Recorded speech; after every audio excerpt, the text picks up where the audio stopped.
যখনই কষ্ট আসবে আপনার, বিপদ আপনার চতুর্দিকে ছেয়ে যাবে, আপনরা হাত ছেড়ে দিবে, যার কাছে আশা করবেন সে মানুষ আপনাকে নিরাশা করবে, মনে রাখবেন আল্লাহ তাআলা আপনাকে সরাসরি নিজে সাহায্য করার জন্য প্রস্তুতি করে নিচ্ছেন। যখন বান্দা যাকে ছাড়া থাকতে পারে না, চলতে পারে না, এমন মানুষও যখন অভাবের সময় হাত ছেড়ে দেয়, তখন বান্দা বলে কাকে আপন ভেবেছিলাম, আপন তো কেউ নাই, আপন তো কেউ নাই, আপন তো কেউ নাই, ডানেও কেউ নাই, বামেও কেউ নাই। আল্লাহ পাক বলে যে বান্দা তুই যেন বুঝতে পারিস আমি আল্লাহ ছাড়া তোর আপন কেউ নাই দুনিয়াতে, এটা যেন তুই বুঝতে পারিস, সেজন্য আমি আল্লাহ এই সিস্টেমটা করে দিয়েছি। সুবহানাল্লাহ। না আসলে বন্ধুকে দুশমনকে চিনা তো যেত না, অভাব না আসলে আপনকে পরকে চিনা তো যেত না। ওই জিনিসগুলাকে জানার জন্য, প্র্যাকটিক্যালি বুঝার জন্য আল্লাহ তাআলা আপনার আমার সামনে কিছু সিচুয়েশন এনে দেয়। যখন বান্দার ভিতরে যে সমস্ত কাজগুলা দেখলে বেশি খুশি হন, তার মধ্যে অন্যতম একটি কাজের নাম হচ্ছে শুকরিয়া। যে বান্দা যত বেশি শুকরিয়া করবে, ওই বান্দার প্রতি আল্লাহ তত বেশি খুশি হয়ে যান। সুবহানাল্লাহ।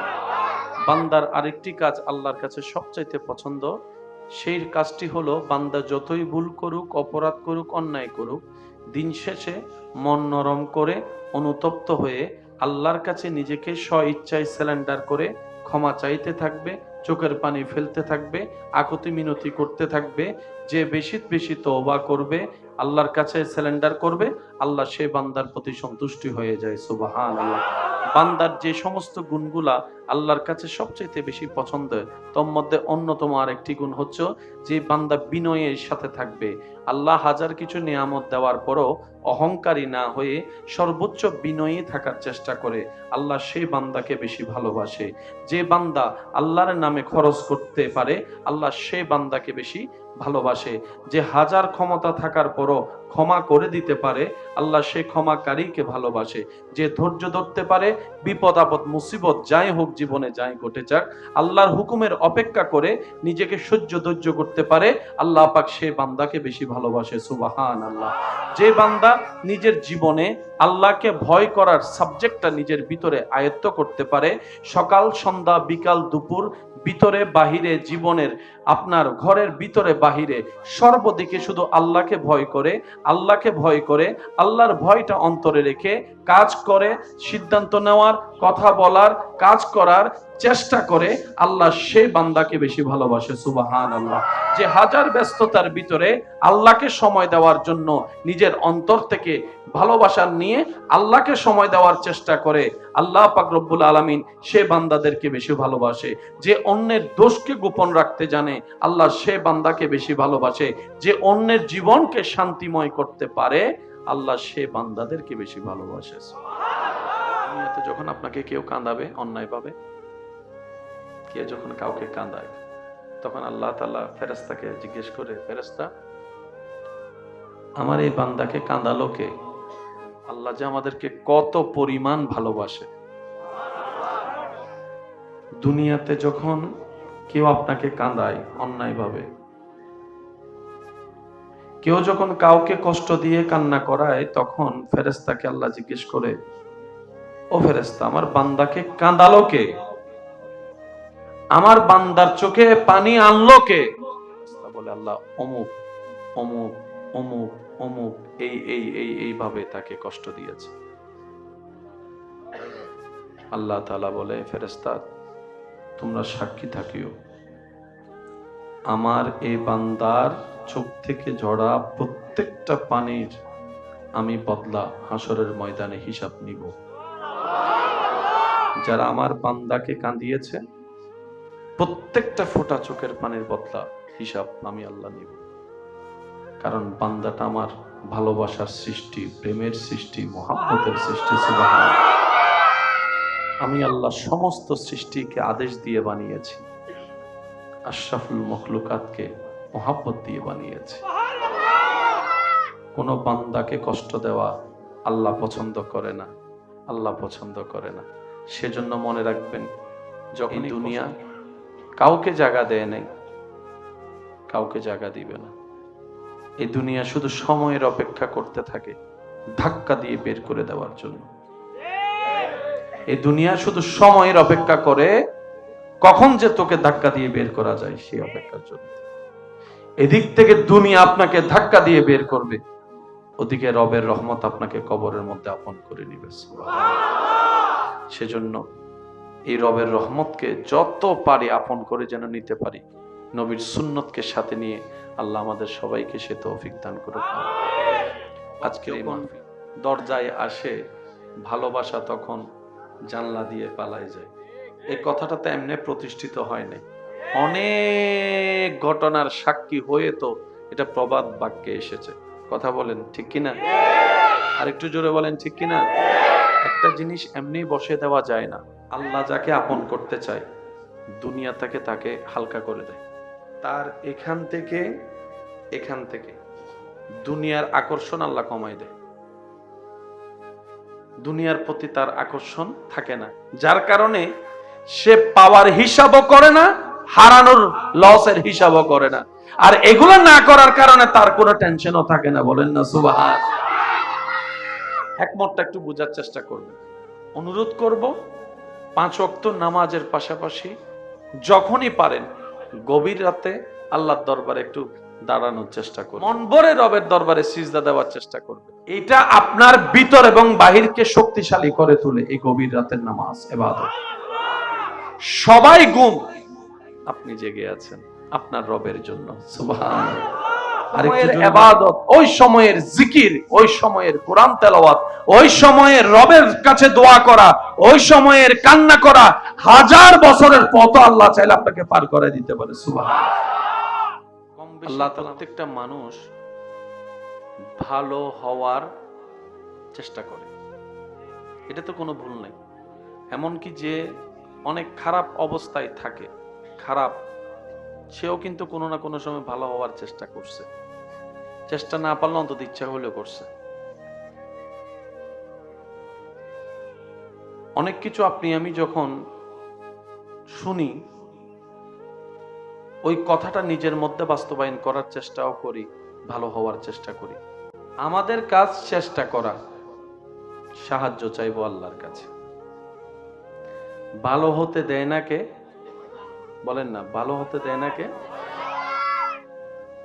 ভালো হওয়া ইচ্ছা আপনার আমার, দিচ্ছে না শয়তান। ভালো হলে খুশি হবে আল্লাহ, আর আল্লাহর খুশিটাই সহ্য করতে পারে না শয়তান। তো বান্দার সাথে যুদ্ধটা এখন কার হলো? বলেন না কার? কারণ বান্দাটা কার? তো বান্দা তো আল্লাহর দিকেই যাবে, যে খাওয়ায় তার দিকেই তো যাবে, যার জমিনে থাকে তার দিকেই তো যাবে, যার দেওয়া নেয়ামত তার দিকেই তো যাবে। এটা তো স্বাভাবিক কথা। দিচ্ছে না কে? বলেন দিচ্ছে না কে? মনে রাখবেন, শয়তানকে খুশি করার নামই হচ্ছে গুনাহ, আল্লাহকে খুশি করার নামই হচ্ছে সওয়াব। তো শয়তান যেহেতু আমাদেরকে আল্লাহর দিকে যেতে দেয় না, সেটা আল্লাহ ভালো করেই জানে। সেজন্য আল্লাহ তাআলা বলেছেন, বান্দা তুমি তোমার জায়গা থেকে শয়তানের কথার বিপরীতে চলার চেষ্টা করো। আর শয়তানকে যেহেতু তুমি সচক্ষে দেখো না, তার সাথে যুদ্ধ করে টিকাও তো সম্ভব। তো তুমি একটা কাজ করবা, আমি আল্লাহকে স্মরণ করবা, আউযু বিল্লাহি মিনাশ শাইতানির রাজিম। তুমি শয়তান সাথে যখন পারবা না, তুমি আমি আল্লাহকে একবার স্মরণ করবা। তখন এই তোমার জীবনে অভ্যাসগত এই আউযু বিল্লাহটাকে যদি আমি একবার আল্লাহ পছন্দ করিনি, যেদিন আমি পছন্দ করব সেদিন থেকে আমি আল্লাহর কুদরতি সাপোর্ট তোমাকে দেওয়া শুরু করে দিব। সুবহানাল্লাহ। কিন্তু যতদিন আমার সেই তোমার বলাটা পছন্দ না হবে, ততদিন তোমাকে ধৈর্যের সাথে বলতে হবে। বলেন সুবহানাল্লাহ। আমরা অনেক সময় অনেক কিছু নিজের মতো বুঝতে গিয়ে ভুল বুঝে ফেলি। যেমন এই কাজটা করলে দোয়া কবুল হবে, কথা কিন্তু সত্য। যদি কাজটা করার পরও দোয়া কবুল না হয়, তাহলে বুঝতে হবে কমতিটা আমার ভিতরে। কমতিটা, বলেন না ভাই, কমতিটা আল্লাহ দেয় নাই ন, আল্লাহ দিতে পারে নাই ন, আমি চাইতে জানি নাই, অথবা আমার চাওয়াটা রবের কাছে পছন্দ হয়নি, অথবা আমি যা চাচ্ছি সেটা আমার জন্য ভালো হবে না, তাই আমার রব দিচ্ছে না। বলেন না সুবহানাল্লাহ। প্রত্যেকটা জিনিসের একটা সিস্টেম আছে না? বলেন না, সিস্টেম আছে না? মা বাবার সামর্থ্য থাকা সত্ত্বেও ক্লাস 4 এর বাচ্চা যদি আইফোন খুঁজে মা বাবাকে দিবে? কোনো বুদ্ধিমান মা বাবা তো দিবে। তার মানে সামর্থ্য নেই ন, সন্তানের উপকার চাইতে ক্ষতি বেশি হবে বলেই মা বাবা দেয় না। তা আল্লাহ হচ্ছে আমাদের সর্বোত্তম অভিভাবক, আল্লাহ হচ্ছেন আমাদের সর্বোত্তম অভিভাবক।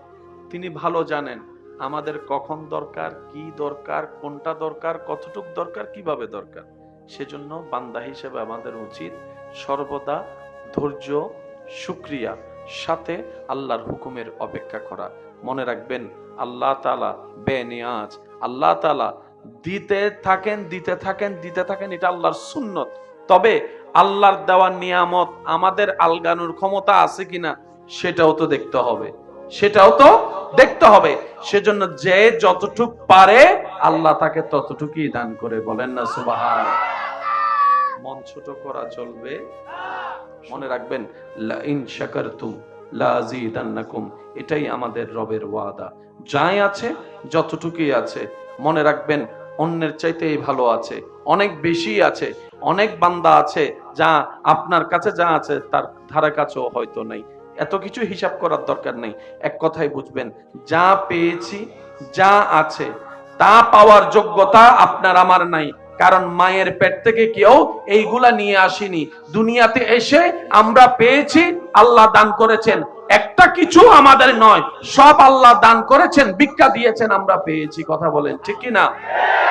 আমাদের অর্জনও কিছু নাই, আমাদের পাওয়ারও কিছু নাই। যা পেয়েছি সব আল্লাহ দান করেছেন।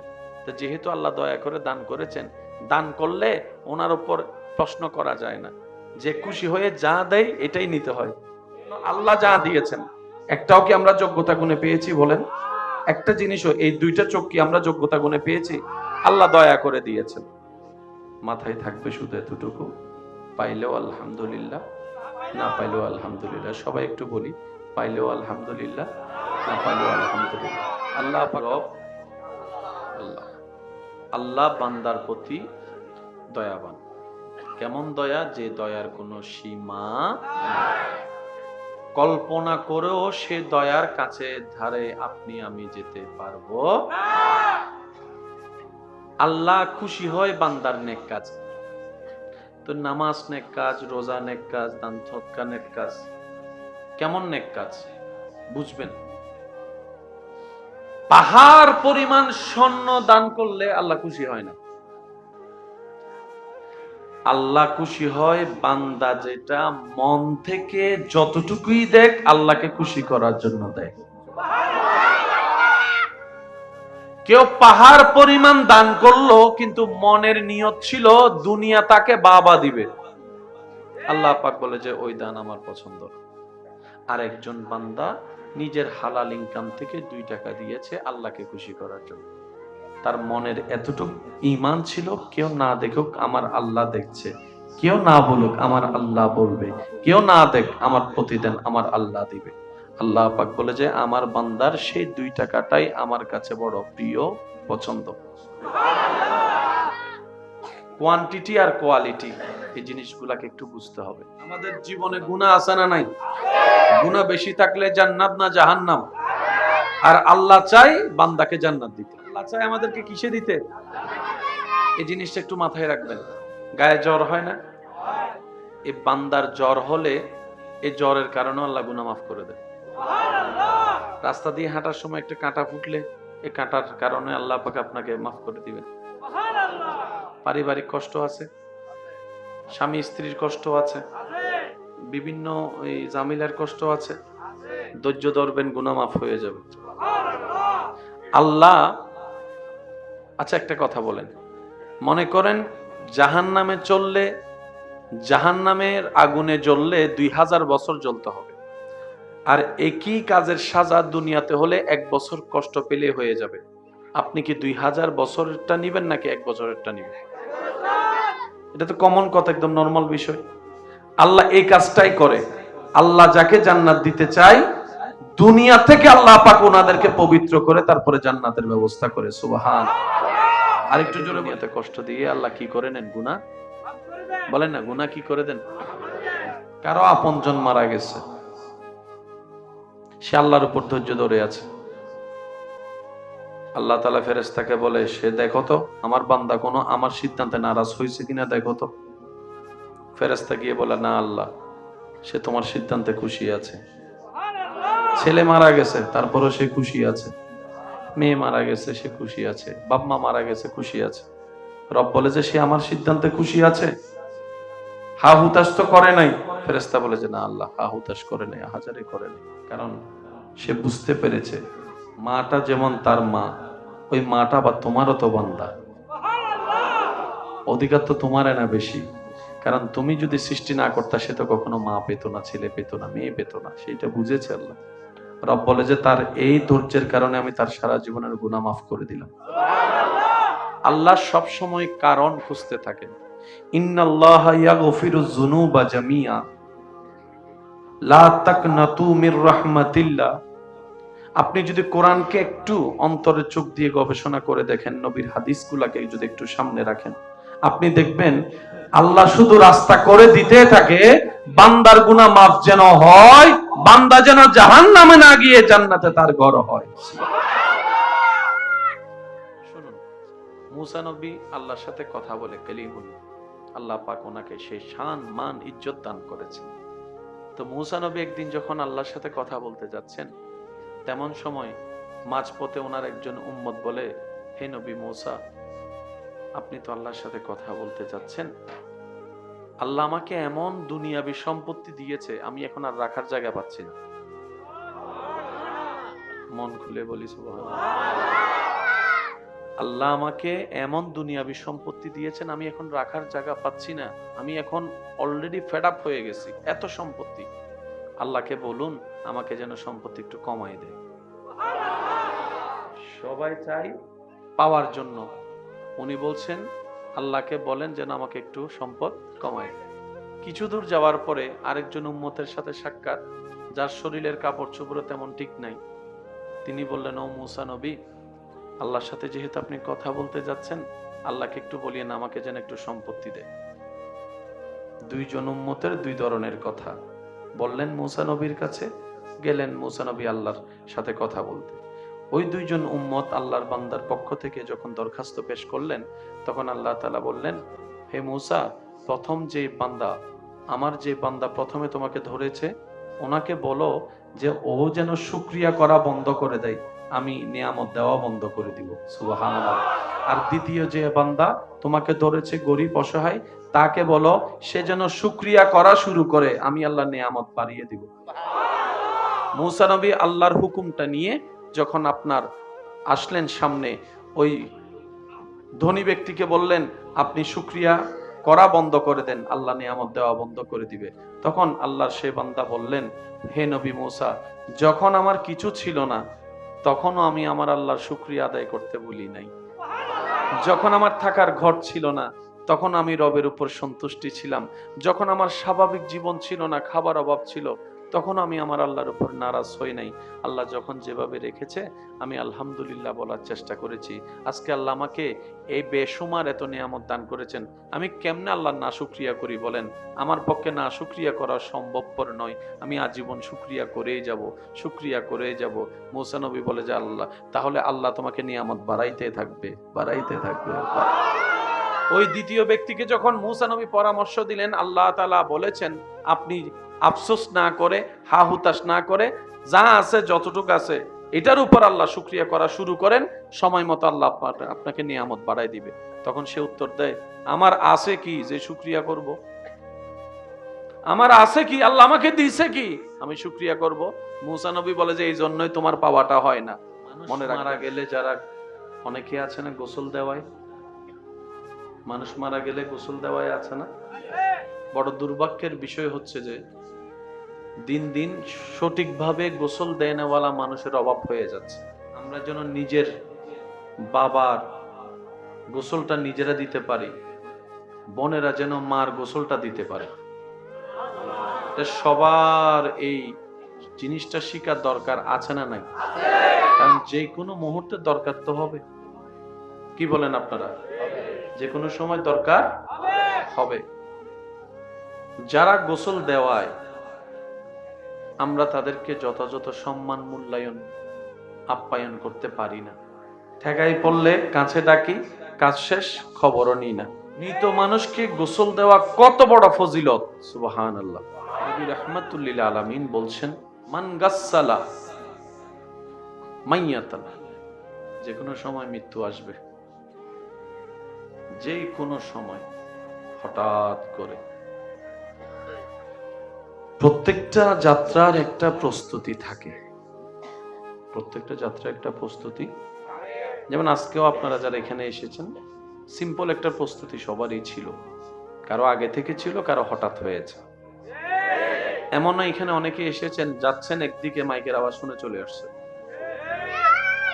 নাই মনে হয় যাচ্ছে অন্যদিকে মাইকের আওয়াজ শুনছে, দিল লাগছে, চলে আসছে। কারণ আল্লাহ তার তাকদীরে সওয়াব দেওয়ার লিখে রেখেছেন, সে চলে এসেছে। প্রত্যেকটা যাত্রার একটা প্রস্তুতি আছে, মৃত্যু যাত্রার কোনো প্রস্তুতি নেই, কোনো প্রস্তুতি নেই, কোনো প্রস্তুতি নেই। সেজন্য সর্বদা এটার জন্য প্রস্তুত থাকতে হয়। তো প্রস্তুত থাকবো কিভাবে? অন্তত নিজেকে পবিত্র রেখে প্রস্তুত থাকতে পারি, অন্তত অজু অবস্থায় থাকার চেষ্টা করে পবিত্র থাকতে পারি, প্রস্তুত থাকতে পারি। আপনি হাঁটছেন, হঠাৎ মৃত্যু চলে এসেছে, সেখানে তো আমল করার কোনো সুযোগ, অন্তত অজুটা যদি থাকে। নবী রাহমাতুল লিল আলামিন বলছে, অজু অবস্থায় যার মৃত্যু হবে, তার মৃত্যুটা ঈমানের উপর লেখা হবে। তো সেজন্য অনুরোধ করব, যে যতটুক সময় পারি, যে যতক্ষণ পারি, আমরা যেন অজুর সাথে থাকতে পারি। আল্লাহ তৌফিক দান করুন। মৃত ব্যক্তিকে গোসল দেওয়া বড় ফজিলতের কাজ। নবী রাহমাতুল লিল আলামিন বলছেন, যে একজন মুসলমানকে মৃত্যুর পরে গোসল দেওয়ালো, তো গোসল দেওয়াতে গেলে অনেক কিছু চোখে পড়ে, গোসল দেওয়াতে গেলে মৃত ব্যক্তির অনেক কিছু চোখে পড়ে। সে গোসল দেওয়ার পরে যা দেখেছে তা গোপন করে রাখলো, কাউকে বলে নাই। একটু বুঝবেন, নবীজি রাহমাতুল লিল আলামিন বলছেন, কেউ কোন মুসলমান মৃত ব্যক্তিকে গোসল দেওয়ালো এবং তার মধ্যে যা দেখেছে তা কাউকে না বলে গোপন রাখলো, আল্লাহ তাআলা ওই ব্যক্তির এই কাজটার কারণে 40 বার তাকে মাফ করে দেন। সুবহানাল্লাহ। অন্য হাদিসে এসেছে, আল্লাহ তাআলা ওই গোসলদাতা ব্যক্তির জীবনের বড় বড় 40টা গুনাহ আল্লাহ মাফ করে দেন, যে একজন মুসলমানকে, মৃত ব্যক্তিকে গোসল দেওয়া। নবীজি বলছেন, কেউ যদি একজন মৃত ব্যক্তিকে কাফনের কাপড় পরায়, কেউ যদি একজন মৃত ব্যক্তিকে কাফনের কাপড় পরায়, আল্লাহ তাআলা ওই ব্যক্তিকে জান্নাতি পোশাক পরাই দিবেন। আল্লাহ আমাদেরকে সেই নিয়ামত নেওয়ার তৌফিক দান করুন। আপনারা একটু খেয়াল করলে আশেপাশে দেখবেন, আপনাদের এলাকায়, আপনাদের পরিচিতের ভিতরে অনেক টকবগে যুবক এমন আছেন, যারা মানুষ মারা গেলে কবর খননের কাজ করে, নিজের আগ্রহে করে। আমাদের উচিত তাদেরকে উৎসাহ দেওয়া, আমাদের উচিত তাদের কাজটাকে সম্মান দেওয়া, তাদের প্রতি ভালোবাসা প্রদর্শন করা। কথা বলেন ঠিক কিনা? কারণ ভালো কাজে যত প্রশংসা করবেন, সাপোর্ট দিবেন, ভালো কাজ বাড়তে থাকবে, ভালো কাজ বাড়তে থাকবে। আফসোসের বিষয়, এটা আমাদের ব্যর্থতা। কবর খনন করার জন্য যারা আসে, পরবর্তী সময়ে তাদের আমরা একটু খবরও নিই না, এমন অনেক মানুষও আছে। আমার কথায় কষ্ট নেবেন না, আমি আমার দোষের কথা বলছি। আমরা দিন দিন মানুষ হতে যাচ্ছি, কেন অমানুষ হয়ে যাচ্ছি। হঠাৎ করে রক্তের প্রয়োজন হয়, আপন মানুষ মেডিকেলে আছে, রক্তের প্রয়োজন হয়, এদিকে সেদিকে সেদিকে ওদিকে খবর লাগাই, কেউ একজন এসে রক্ত দিল, চিনি না জানি না, আমরা সেই মানুষটাকে পথ খরচের টাকাও দিই না, এমন ঘটনাও আছে। সে তো অন্তত একটু ভালোবাসা পাওয়ার তো অধিকার রাখে। নিজের শরীরে রক্ত দিয়ে দিচ্ছে আপনার আপনজনের জন্য, অথচ আপনাকে চিনেও না।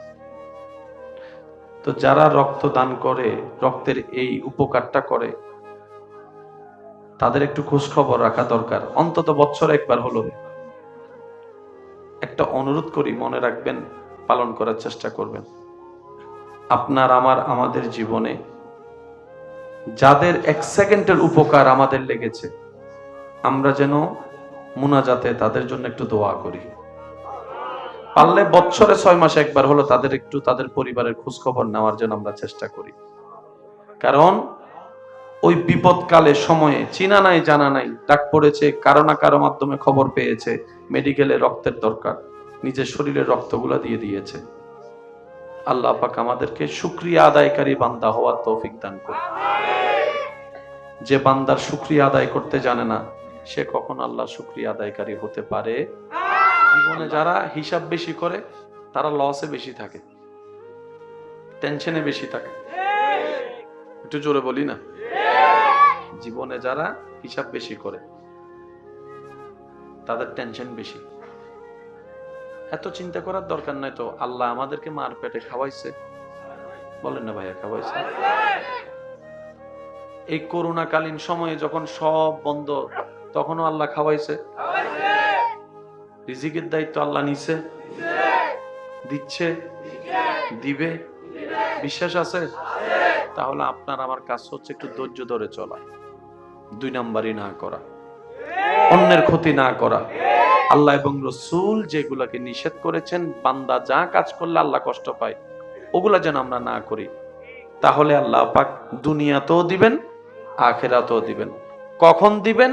যখন পেলে আপনার আমার জন্য ভালো হবে, তখনই দান করবেন। বলেন না সুবহানাল্লাহ। দরুদ শরীফ পড়ি। মসজিদে গেলে ঘুম আসে না? সত্যি করে বলেন, বসে থাকি। এটা একটু বুঝবেন, মানুষের ব্রেন শান্তি হলে ঘুম আসে। আপনারা একটু খেয়াল করবেন, মসজিদে গেলে, নামাজে বসলে দেখবেন যে শরীর একটু মানে রিল্যাক্স লাগে, একটু শান্তি শান্তি লাগে, একটু ঘুম ঘুম আসে। এমন অনেকেও আছে নামাজে সিজদা দিয়ে নামাজ শেষ করে আর খাটে না গিয়ে ওই নামাজে শুয়ে পড়ছে, ঘুমাই পড়ছে, বড় শান্তির প্রশান্তির ঘুম হয়েছে। আপনি খেয়াল করলে দেখবেন, মসজিদে গেলে বসলে দীর্ঘক্ষণ নামাজে বসলে দেখবেন আপনার ঘুম চলে আসবে। একটু ঠান্ডা মাথায় খেয়াল করে দেখবেন, এমন ঘুম আসে, এমন শান্তির ঘুম, অনেকে ঘুমের ওষুধ খেয়েও এরকম ঘুম ঘুমাতে পারে না। আর বিজ্ঞান বলে, ব্রেন যত শান্তি হবে, ব্রেন যত রিল্যাক্স থাকবে, তত আপনার ঘুম শান্তির হবে, সুন্দর হবে, সাউন্ড স্লিপ ঘুম হবে। যেই ঘুমটা 10 মিনিটের ঘুম আপনার শরীরের মধ্যে 4-5 ঘন্টার এনার্জি নিয়ে আসতে পারে। ঘুমের মধ্যে এমন শক্তি আছে। কাজের আগে তো শরীরের সেই শান্তিটা দরকার, শান্তির জন্য তো ঘুমের দরকার। আপনি যখন ইবাদতে যাবেন, দেখবেন আপনার সেই শান্তির দেখা আপনার মনের সাথে সাক্ষাৎ হবে, আপনার ব্রেনের সাথে সাক্ষাৎ হবে। জাস্ট এটার সাথে সম্পর্ক রেখে যদি চলতে পারি, ফিদ দুনিয়া হাসনাতাও ওয়া ফিল আখিরাতি হাসনাতাও, দুনো জগতের নিয়ামত আল্লাহ আমাদের নসিব করে দিবেন। বলেন সুবহানাল্লাহ। আমরা তো শান্তি সবাই চাই, কিন্তু শান্তি কোথায় আছে এটা জানি না। তো বলজানে শান্তি তো আদায় ওই বুঝিল না ভাই, বেকিং কেয়ার মুখে হন যান না, হত মিক্কে শান্তি তো আর শেষ পর্যন্ত শান্তির মাদাই ইমাম হোসেন কারবালার ময়দানত শান্তিতে আছে। এই বুঝটা যদি আমরা একটু বুঝি, তাহলে আমাদের লাইনটা সঠিক হয়ে যাবে। এত বেশি আপনার হাইপার হওয়া, বদমেজাজি, এই সেই টেনশন করার দরকার হবে না। শান্তি বান্দার ওইখানেই আছে, রবের সন্তুষ্টি যেখানে আছে, সুবহানাল্লাহ। রব খুশি হতে থাকে, সওয়াব হতে থাকে, ভিতর বাহির শান্তি হতে থাকে, সুবহানাল্লাহ। তো মানুষ মারা গেলে ইনশাআল্লাহ আমরা গোসল দিতে পারবো তো? এটা আমরা শিখার চেষ্টা করব। অন্তত নিজের মানুষগুলোকে যেন নিজে গোসল দিতে পারি। গোসল দিতে না পারলেও আমরা যেন পাশে দাঁড়াতে পারি, গোসলের সরঞ্জামগুলা দিতে পারি। অনেকে বলবেন যে ভাইয়া ভয় লাগে, তাহলে আপনি এই জিনিসটা বুঝেন, আপনার আপন মানুষকে যদি আপনার মরা লাশটা ভয় লাগে, সে তো আপনাকে আপন মনে করছিল। আপনিও মারা গেলে আপনার আপনজনেরা আপনাকে ভয় পাবে। এটা বড় কেমন জানি আমার কাছে খুব অদ্ভুত লাগে। আপন মানুষের লাশটা যে ঘরে রাখে, ওই রাতে সেই রুমে কেউ যেতেও চায় না। যে জায়গায় মানুষটা মারা যায় ওই খাটে কেউ অনেকে শুতেও চায় না। নিজের আপনা মানুষকেও মানুষ এরকম ভয় পায়, মানে ভূত হয়ে গেছে এরকম একটা ভাব চলে আসে। তো আসলে কি জানেন, যখন এই কষ্ট আসবে, আপনার বিপদ আপনার চতুর্দিকে ছেয়ে যাবে, আপনরা হাত ছেড়ে দিবে, যার কাছে আশা করবেন সে মানুষ আপনাকে নিরাশা করবে, মনে রাখবেন আল্লাহ তাআলা আপনাকে সরাসরি নিজে সাহায্য করার জন্য প্রস্তুতি করে নিচ্ছেন। যখন বান্দা যাকে ছাড়া থাকতে পারে না, চলতে পারে না, এমন মানুষও যখন অভাবের সময় হাত ছেড়ে দেয়, তখন বান্দা বলে কাকে আপন ভেবেছিলাম, আপন তো কেউ নাই, আপন তো কেউ নাই, আপন তো কেউ নাই, ডানেও কেউ নাই, বামেও কেউ নাই।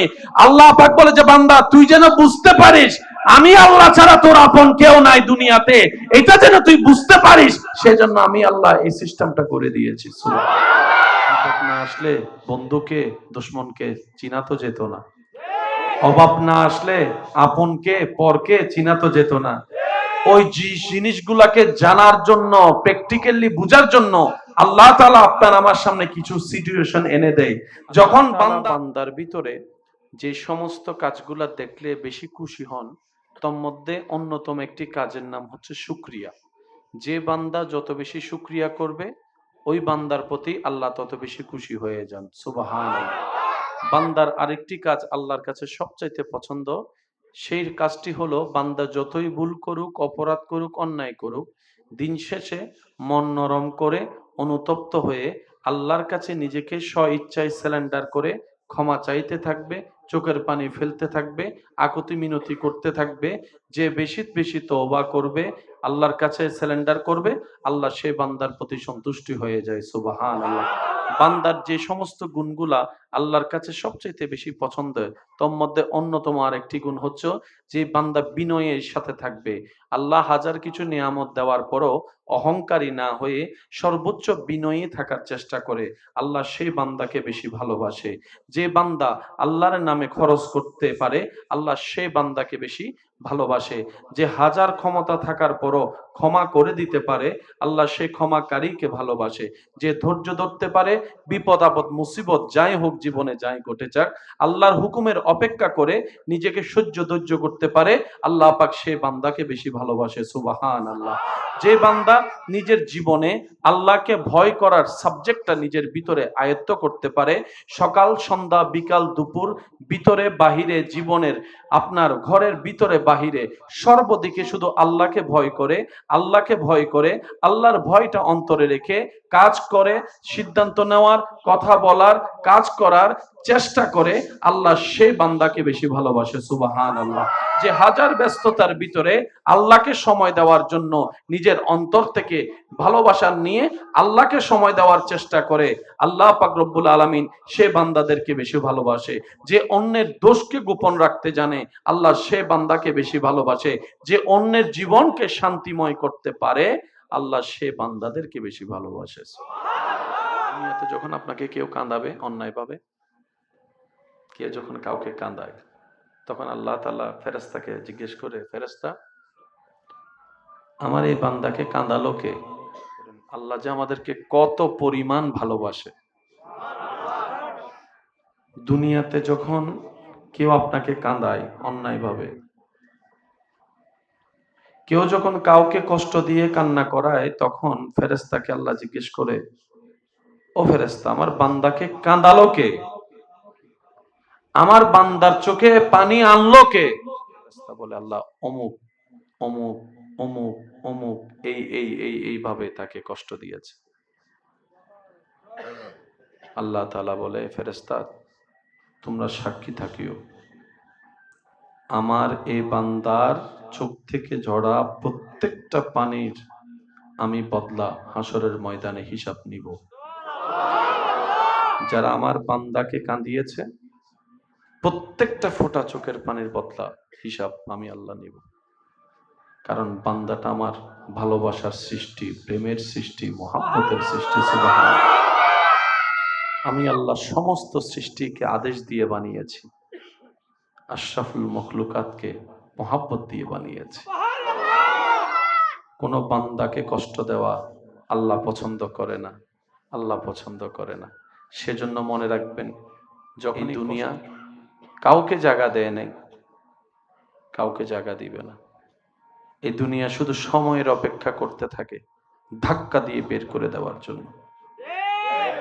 এই দুনিয়া শুধু সময়ের অপেক্ষা করে কখন যে তোকে ধাক্কা দিয়ে বের করা যায় সেই অপেক্ষার জন্য।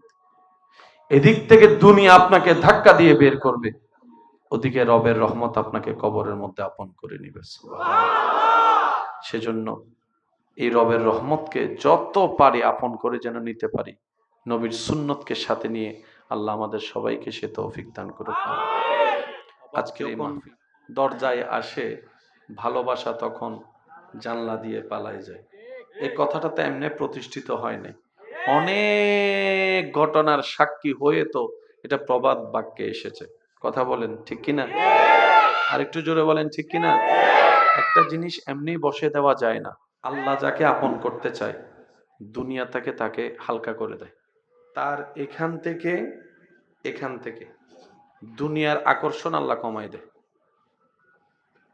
দুনিয়ার প্রতি তার আকর্ষণ থাকে না, যার কারণে সে পাওয়ার হিসাবও করে না, হারানোর লসের হিসাবও করে না। আর এগুলো না করার কারণে তার কোনো টেনশনও থাকে না। বলেন না সুবহান। একমতটা একটু বোঝার চেষ্টা করবেন। অনুরোধ করব, 5 ওয়াক্ত নামাজের পাশাপাশি যখনই পারেন গভীর রাতে আল্লাহর দরবারে একটু দাঁড়ানোর চেষ্টা করবে, মন ভরে রবের দরবারে সিজদা দেওয়ার চেষ্টা করবে। এটা আপনার ভিতর এবং বাহিরকে শক্তিশালী করে তোলে। এই গভীর রাতের নামাজ ইবাদত। সবাই ঘুম, আপনি জেগে আছেন আপনার রবের জন্য। সুবহানাল্লাহ। আরেকটু ইবাদত, ওই সময়ের জিকির, ওই সময়ের কোরআন তেলাওয়াত, ওই সময়ের রবের কাছে দোয়া করা, ওই সময়ের কান্না করা, 1000 বছরের পথ আল্লাহ চাইলে আপনাকে পার করে দিতে পারে। সুবহানাল্লাহ। কম বেশি আল্লাহ প্রত্যেকটা মানুষ ভালো হওয়ার চেষ্টা করে, এটা তো কোনো ভুল নাই।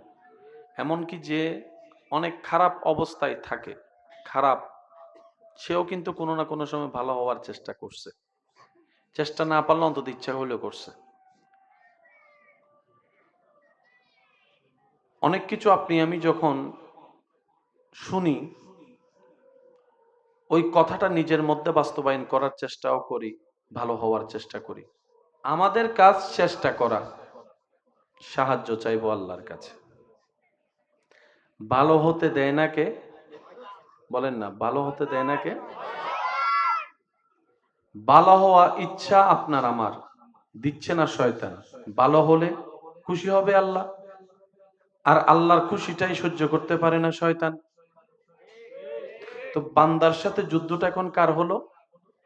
বলেন না কার? কারণ বান্দাটা কার? তো বান্দা তো আল্লাহর দিকেই যাবে, যে খাওয়ায় তার দিকেই তো যাবে, যার জমিনে থাকে তার দিকেই তো যাবে, যার দেওয়া নেয়ামত তার দিকেই তো যাবে। এটা তো স্বাভাবিক কথা। দিচ্ছে না কে? বলেন দিচ্ছে না কে? মনে রাখবেন, শয়তানকে খুশি করার নামই হচ্ছে গুনাহ, আল্লাহকে খুশি করার নামই হচ্ছে সওয়াব। তো শয়তান যেহেতু আমাদেরকে আল্লাহর দিকে যেতে দেয় না, সেটা আল্লাহ ভালো করেই জানে। সেজন্য আল্লাহ তাআলা বলেছেন, বান্দা তুমি তোমার জায়গা থেকে শয়তানের কথার বিপরীতে চলার চেষ্টা করো। আর শয়তানকে যেহেতু তুমি সচক্ষে দেখো না, তার সাথে যুদ্ধ করে টিকাও তো সম্ভব। তো তুমি একটা কাজ করবা, আমি আল্লাহকে স্মরণ করবা, আউযু বিল্লাহি মিনাশ শাইতানির রাজিম। তুমি শয়তান সাথে যখন পারবা না, তুমি আমি আল্লাহকে একবার স্মরণ করবা। তখন এই তোমার জীবনে অভ্যাসগত এই আউযু বিল্লাহটাকে যদি আমি একবার আল্লাহ পছন্দ করিনি, যেদিন আমি পছন্দ করব সেদিন থেকে আমি আল্লাহর কুদরতি সাপোর্ট তোমাকে দেওয়া শুরু করে দিব। সুবহানাল্লাহ। কিন্তু যতদিন আমার সেই তোমার বলাটা পছন্দ না হবে, ততদিন তোমাকে ধৈর্যের সাথে বলতে হবে, বলতে হবে, বলতে হবে। বলেন সুবহানাল্লাহ। আমরা অনেক সময় অনেক কিছু নিজের মতো বুঝতে গিয়ে ভুল বুঝে ফেলি। যেমন এই কাজটা করলে দোয়া কবুল হবে, কথা কিন্তু সত্য। যদি কাজটা করার পরও দোয়া কবুল না হয়, তাহলে বুঝতে হবে কমতিটা আমার ভিতরে। কমতিটা, বলেন না ভাই, কমতিটা আল্লাহ দেয় নাই ন, আল্লাহ দিতে পারে নাই ন, আমি চাইতে জানি নাই, অথবা আমার চাওয়াটা রবের কাছে পছন্দ হয় নাই, অথবা আমি যা চাচ্ছি সেটা আমার জন্য ভালো হবে না, তাই আমার রব দিচ্ছে না। বলেন না সুবহানাল্লাহ। প্রত্যেকটা জিনিসের একটা সিস্টেম আছে না? বলেন না, সিস্টেম আছে না? মা বাবার সামর্থ্য থাকা সত্ত্বেও ক্লাস 4 এর বাচ্চা যদি আইফোন খুঁজে, মা বাবাকে দিবে? কোনো বুদ্ধিমান মা বাবা তো দিবে। তার মানে সামর্থ্য নেই ন, সন্তানের উপকার চাইতে ক্ষতি বেশি হবে বলেই মা বাবা দেয় না। তা আল্লাহ হচ্ছে আমাদের সর্বোত্তম অভিভাবক। আল্লাহ হচ্ছেন আমাদের সর্বোত্তম অভিভাবক। তিনি ভালো জানেন আমাদের কখন দরকার, কি দরকার, কোনটা দরকার, কতটুক দরকার, কিভাবে দরকার। সেজন্য বান্দা হিসেবে আমাদের উচিত সর্বদা ধৈর্য, শুকরিয়া, সাথে আল্লাহর হুকুমের অপেক্ষা করা। মনে রাখবেন আল্লাহ তাআলা বেনিয়াজ, আল্লাহ তাআলা দিতে থাকেন, দিতে থাকেন, দিতে থাকেন, এটা আল্লাহর সুন্নত। তবে আল্লাহর দেওয়া নিয়ামত আমাদের আলগানোর ক্ষমতা আছে কিনা সেটাও তো দেখতে হবে, সেটাও তো দেখতে হবে। সেজন্য যে যতটুক পারে আল্লাহ তাকে ততটুকুই দান করে। বলেন না সুবহান। মন ছোট করা চলবে। মনে রাখবেন লা ইন শাকারতুম লা আযীদান্নাকুম, এটাই আমাদের রবের ওয়াদা। যাই আছে, যতটুকুই আছে, মনে রাখবেন অন্যের চাইতেই ভালো আছে, অনেক বেশি আছে। অনেক বান্দা আছে যা আপনার কাছে যা আছে তার ধারে কাছেও হয়তো নাই। এত কিছু হিসাব করার দরকার নেই। এক কথাই বুঝবেন, যা পেয়েছি, যা আছে, তা পাওয়ার যোগ্যতা আপনার আমার নাই। কারণ মায়ের পেট থেকে কেউ এইগুলা নিয়ে আসেনি।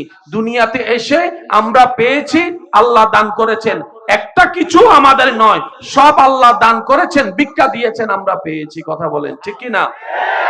আমাদের অর্জনও কিছু নাই, আমাদের পাওয়ারও কিছু নাই, যা পেয়েছি সব আল্লাহ দান করেছেন। তো যেহেতু আল্লাহ দয়া করে দান করেছেন, দান করলে ওনার উপর প্রশ্ন করা যায় না।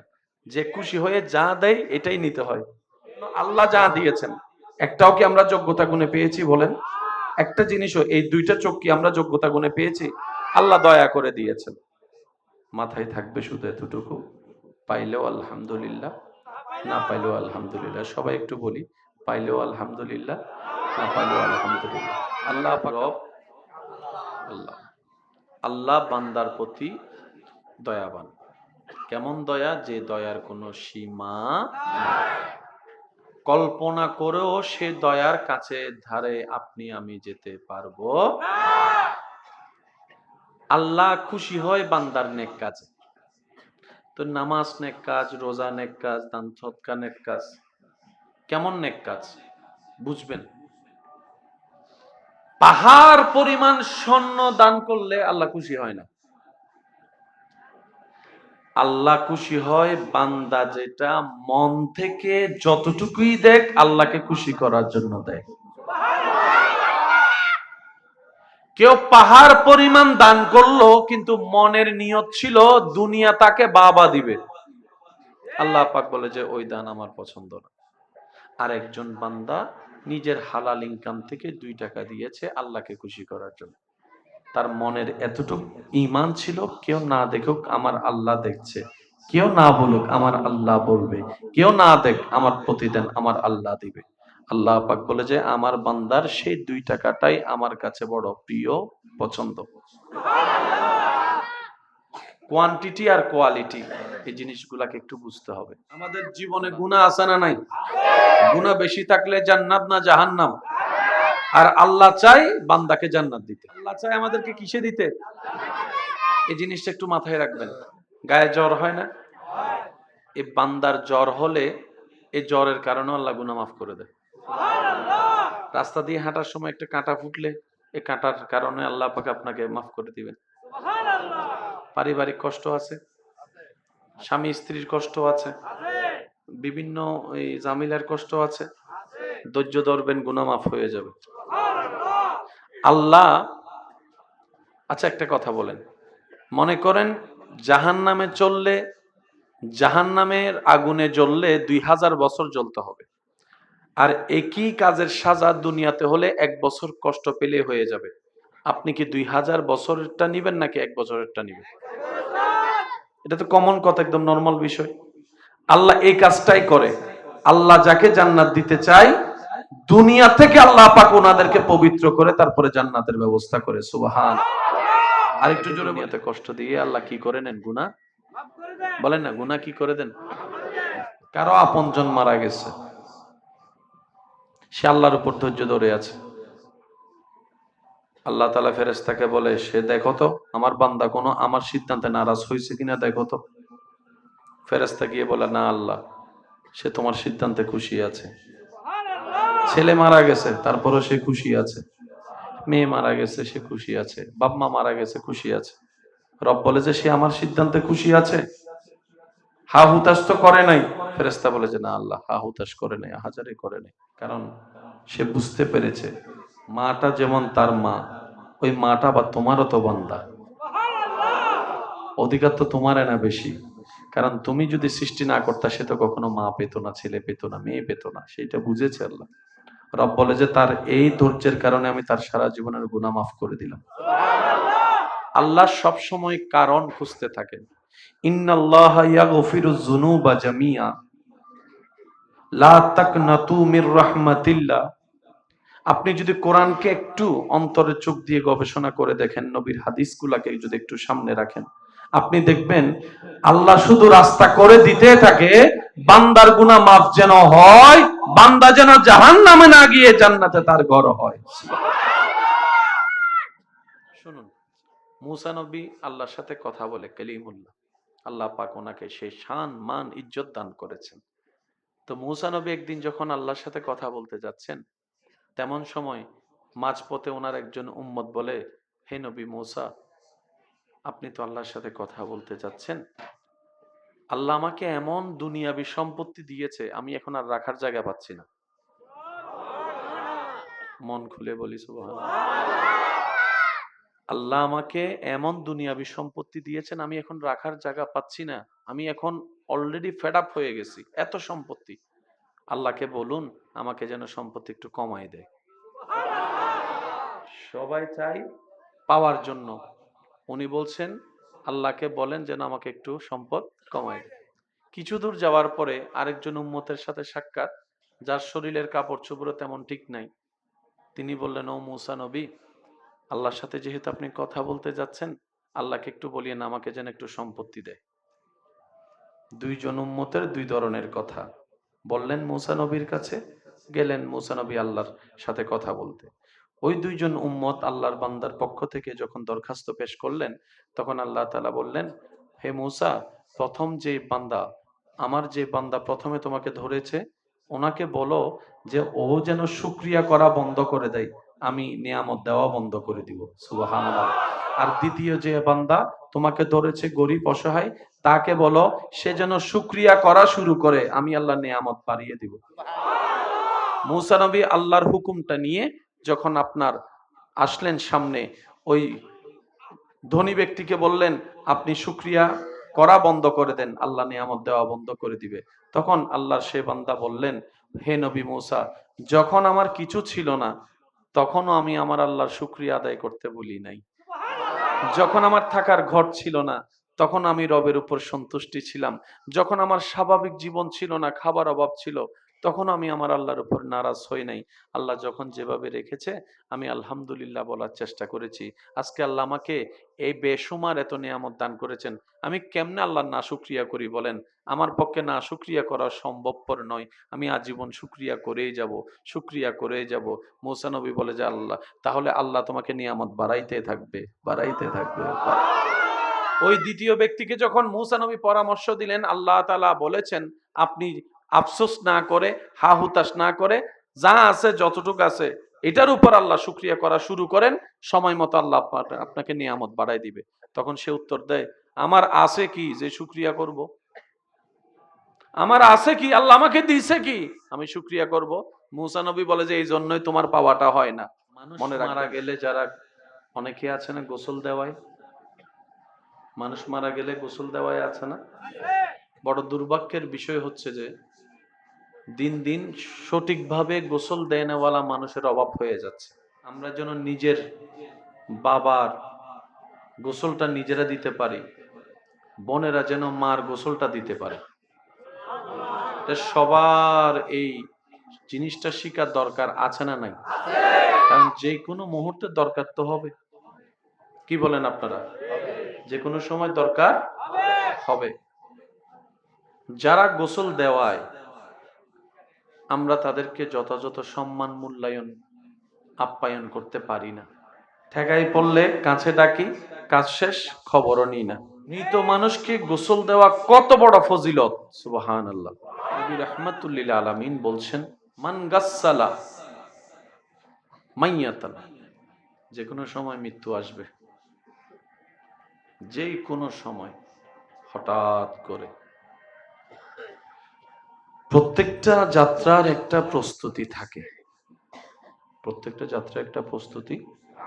যেমন আজকেও আপনারা যারা এখানে এসেছেন, সিম্পল একটা প্রস্তুতি সবারই ছিল, কারো আগে থেকে ছিল, কারো হঠাৎ হয়েছে। এমন না এখানে অনেকে এসেছেন, যাচ্ছেন একদিকে মাইকের আওয়াজ শুনে চলে আসছে, নাই মনে হয়? আছে। যাচ্ছে অন্যদিকে মাইকের আওয়াজ শুনছে, দিল লাগছে, চলে আসছে। কারণ আল্লাহ তার তকদিরে সওয়াব দেওয়ার লিখে রেখেছেন, সে চলে এসেছে। প্রত্যেকটা যাত্রার একটা প্রস্তুতি আছে, মৃত্যু যাত্রার কোনো প্রস্তুতি নেই, কোনো প্রস্তুতি নেই, কোনো প্রস্তুতি নেই। সেজন্য সর্বদা এটার জন্য প্রস্তুত থাকতে হয়। তো প্রস্তুত থাকবো কিভাবে? অন্তত নিজেকে পবিত্র রেখে প্রস্তুত থাকতে পারি। অন্তত অজু অবস্থায় থাকার চেষ্টা করে পবিত্র থাকতে পারি, প্রস্তুত থাকতে পারি। আপনি হাঁটছেন, হঠাৎ মৃত্যু চলে এসেছে, সেখানে তো আমল করার কোনো সুযোগ। অন্তত অজুটা যদি থাকে, নবী রাহমাতুল লিল আলামিন বলছে, অজু অবস্থায় যার মৃত্যু হবে তার মৃত্যুটা ঈমানের উপর লেখা হবে। তো সেজন্য অনুরোধ করব যে যতটুক সময় পারি, যে যতক্ষণ পারি, আমরা যেন অজুর সাথে থাকতে পারি। আল্লাহ তৌফিক দান করুন। মৃত ব্যক্তিকে গোসল দেওয়া বড় ফজিলতের কাজ। নবী রাহমাতুল লিল আলামিন বলছেন, যে একজন মুসলমানকে মৃত্যুর পরে গোসল দেওয়ালো, তো গোসল দেওয়াতে গেলে অনেক কিছু চোখে পড়ে, গোসল দেওয়াতে গেলে মৃত ব্যক্তির অনেক কিছু চোখে পড়ে। সে গোসল দেওয়ার পরে যা দেখেছে তা গোপন করে রাখলো, কাউকে বলে নাই। একটু বুঝবেন, নবীজি রাহমাতুল লিল আলামিন বলছেন, কেউ কোন মুসলমান মৃত ব্যক্তিকে গোসল দেওয়ালো এবং তার মধ্যে যা দেখেছে তা কাউকে না বলে গোপন রাখলো, আল্লাহ তাআলা ওই ব্যক্তির এই কাজটার কারণে 40 বার তাকে মাফ করে দেন। সুবহানাল্লাহ। অন্য হাদিসে এসেছে, আল্লাহ তাআলা ওই গোসলদাতা ব্যক্তির জীবনের বড় বড় 40টা গুনাহ আল্লাহ মাফ করে দেন, যে একজন মুসলমানকে মৃত ব্যক্তিকে গোসল দেওয়া। নবীজি বলছেন, কেউ যদি একজন মৃত ব্যক্তিকে কাফনের কাপড় পরায়, কেউ যদি একজন মৃত ব্যক্তিকে কাফনের কাপড় পরায়, আল্লাহ তাআলা ওই ব্যক্তিকে জান্নাতি পোশাক পরাই দিবেন। আল্লাহ আমাদেরকে সেই নিয়ামত নেওয়ার তৌফিক দান করুন। আপনারা একটু খেয়াল করলে আশেপাশে দেখবেন, আপনাদের এলাকায়, আপনাদের পরিচিতের ভিতরে অনেক টকবগে যুবক এমন আছেন যারা মানুষ মারা গেলে কবর খননের কাজ করে, নিজের আগ্রহে করে। আমাদের উচিত তাদেরকে উৎসাহ দেওয়া, আমাদের উচিত তাদের কাজটাকে সম্মান দেওয়া, তাদের প্রতি ভালোবাসা প্রদর্শন করা। কথা বলেন ঠিক কিনা? কারণ ভালো কাজে যত প্রশংসা করবেন, সাপোর্ট দিবেন, ভালো কাজ বাড়তে থাকবে, ভালো কাজ বাড়তে থাকবে। আফসোসের বিষয়, এটা আমাদের ব্যর্থতা। কবর খনন করার জন্য যারা আসে, পরবর্তী সময়ে তাদের আমরা একটু খবরও নিই না, এমন অনেক মানুষও আছে। আমার কথায় কষ্ট নিবেন না, আমি আমার দোষের কথা বলছি। আমরা দিন দিন মানুষ হতে যাচ্ছি, কেন অমানুষ হয়ে যাচ্ছি? হঠাৎ করে রক্তের প্রয়োজন হয়, আপন মানুষ মেডিকেলে আছে, রক্তের প্রয়োজন হয়, এদিকে সেদিকে সেদিকে ওদিকে খবর লাগায়, কেউ একজন এসে রক্ত দিল, চিনি না জানি না, আমরা সেই মানুষটাকে পথ খরচের টাকাও দিই না, এমন ঘটনাও আছে। সে তো অন্তত একটু ভালোবাসা পাওয়ার তো অধিকার রাখে, নিজের শরীরে রক্ত দিয়ে দিচ্ছে আপনার আপনজনের জন্য, অথচ আপনাকে চিনিও না। তো যারা রক্ত দান করে, রক্তের এই উপকারটা করে, তাদের একটু খোঁজ খবর রাখা দরকার, অন্তত বছরে একবার হলো। একটা অনুরোধ করি, মনে রাখবেন, পালন করার চেষ্টা করবেন। আপনার আমার আমাদের জীবনে যাদের এক সেকেন্ডের উপকার আমাদের লেগেছে, আমরা যেন মুনাজাতে তাদের জন্য একটু দোয়া করি। পারলে বছরে 6 মাসে একবার হলো তাদের একটু, তাদের পরিবারের খোঁজ খবর নেওয়ার জন্য আমরা চেষ্টা করি।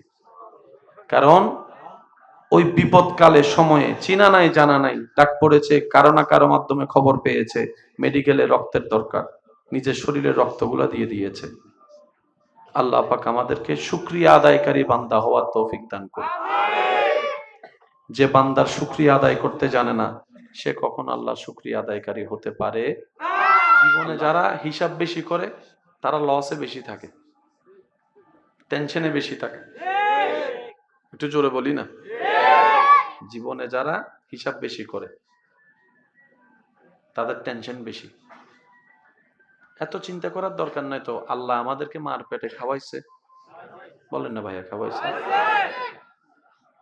এই করোনাকালীন সময়ে যখন সব বন্ধ, তখনও আল্লাহ খাওয়াইছে।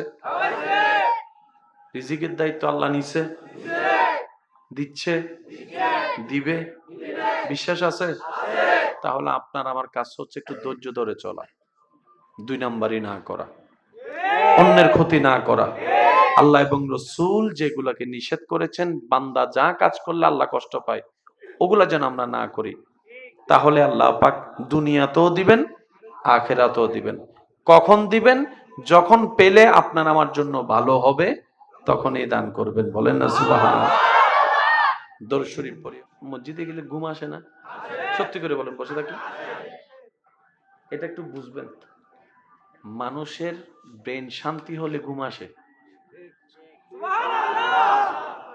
আপনারা একটু খেয়াল করবেন, মসজিদে গেলে, জায়নামাজে বসলে, নামাজে বসলে দেখবেন যে শরীর একটু মানে রিল্যাক্স লাগে, একটু শান্তি শান্তি লাগে, একটু ঘুম ঘুম আসে। এমন অনেকেও আছে জায়নামাজে সিজদা দিয়ে নামাজ শেষ করে আর খাটে না গিয়ে ওই জায়নামাজে শুয়ে পড়ছে, ঘুমাই পড়ছে, বড় শান্তির প্রশান্তির ঘুম হয়েছে। আপনি খেয়াল করলে দেখবেন, মসজিদে গেলে, বসলে, দীর্ঘক্ষণ জায়নামাজে বসলে দেখবেন আপনার ঘুম চলে আসবে। একটু ঠান্ডা মাথায় খেয়াল করে দেখবেন, এমন ঘুম আসে, এমন শান্তির ঘুম, অনেকে ঘুমের ওষুধ খেয়েও এরকম ঘুম ঘুমাতে পারে না।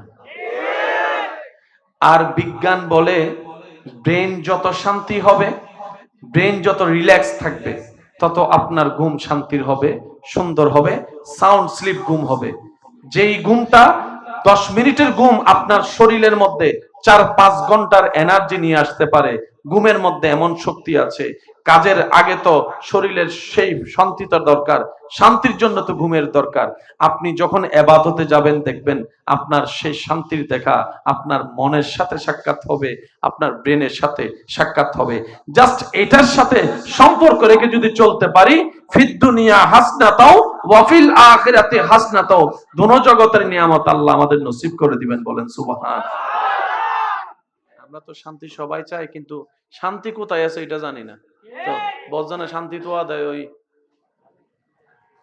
বুঝিল না ভাই, বেকিং কি আর মুখে হন যান না, হত মিক্কে শান্তি তো আর শেষ পর্যন্ত শান্তির মাদাই। ইমাম হোসেন কারবালার ময়দানত শান্তিতে আছে। এই বুঝটা যদি আমরা একটু বুঝি, তাহলে আমাদের লাইনটা সঠিক হয়ে যাবে। এত বেশি হাই পাওয়ার, আপনার হাইপার হওয়া, এই বদমেজাজি, এই সেই টেনশন করার দরকার হবে না। শান্তি বান্দার ওইখানেই আছে, রবের সন্তুষ্টি যেখানে আছে, সুবহানাল্লাহ। রব খুশি হতে থাকে, সওয়াব হতে থাকে, ভিতর বাহির শান্তি হতে থাকে, সুবহানাল্লাহ। তো মানুষ মারা গেলে ইনশাল্লাহ আমরা গোসল দিতে পারবো তো? এটা আমরা শিখার চেষ্টা করব। অন্তত নিজের মানুষগুলোকে যেন নিজে গোসল দিতে পারি। গোসল দিতে না পারলেও আমরা যেন পাশে দাঁড়াতে পারি। গোসলের সরঞ্জামগুলা দিতে পারি। অনেকে বলবেন যে ভাইয়া ভয় লাগে।